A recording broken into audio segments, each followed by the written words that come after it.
How do you explain when things don't go as we assume? Or better, how do you explain when others are able to achieve things that seem to defy all of the assumptions? For example, why is Apple so innovative?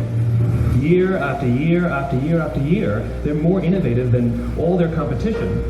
And yet, they're just a computer company. They're just like everyone else. They have the same access to the same talent, the same agencies, the same consultants, the same media. Then why is it that they seem to have something different? Why is it that Martin Luther King led the civil rights movement? He wasn't the only man who suffered in a pre-civil rights America, and he certainly wasn't the only great orator of the day. Why him? And why is it that the Wright brothers were able to figure out controlled powered manned flight when there were certainly other teams who were better qualified, better funded, and they didn't achieve powered manned flight? The Wright brothers beat them to it. There's something else at play here. About 3.5 years ago, I made a discovery. And this discovery profoundly changed my view on how I thought the world worked, and it even profoundly changed the way in which I operated it. As it turns out, there's a pattern. As it turns out, all the great and inspiring leaders and organizations in the world, whether it's Apple or Martin Luther King or the Wright brothers, they all think, act, and communicate the exact same way, and it's the complete opposite to everyone else. All I did was codify it. And it's probably the world's simplest idea. I call it the golden circle.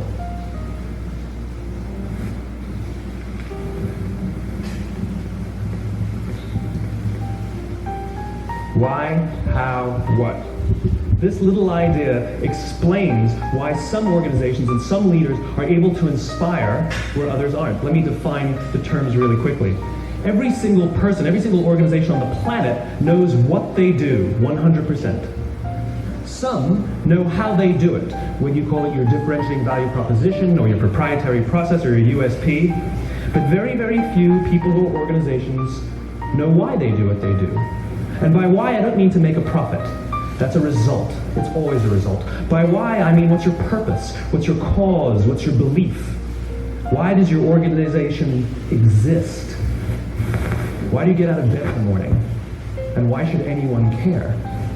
Well, as a result, the way we think, the way we act, the way we communicate is from the outside in. It's obvious. We go from the clearest thing to the fuzziest thing. But the inspired leaders and the inspired organizations, regardless of their size, regardless of their industry, all think, act, and communicate from the inside out. Let me give you an example. I use Apple because they're easy to understand and everybody gets it. If Apple were like everyone else, a marketing message from them might sound like this. We make great computers. They're beautifully designed, simple to use, and user-friendly. Want to buy one? Nah.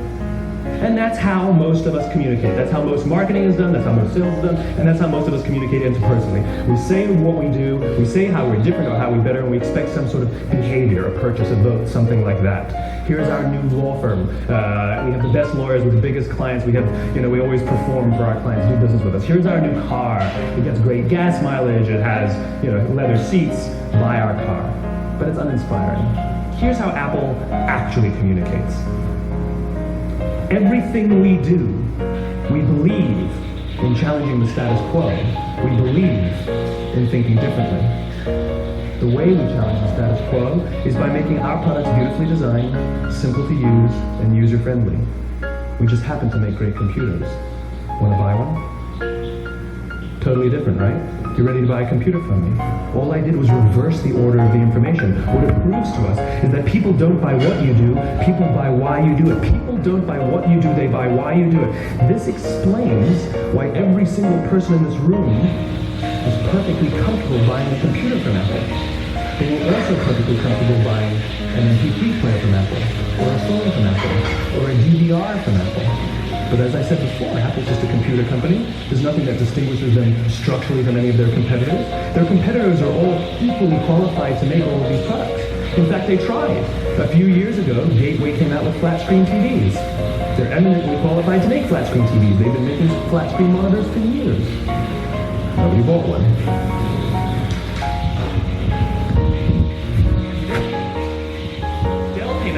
MP3 players and PDAs. And they make great quality products, and they can make perfectly well-designed products, and nobody bought one.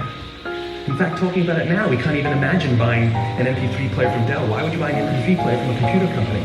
But we do it every day. People don't buy what you do, they buy why you do it. The goal is not to do business with everybody who needs what you have. The goal is to do business with people who believe what you believe. Here's the best part. None of what I'm telling you is my opinion. It's all grounded in the tenets of biology, not psychology, biology.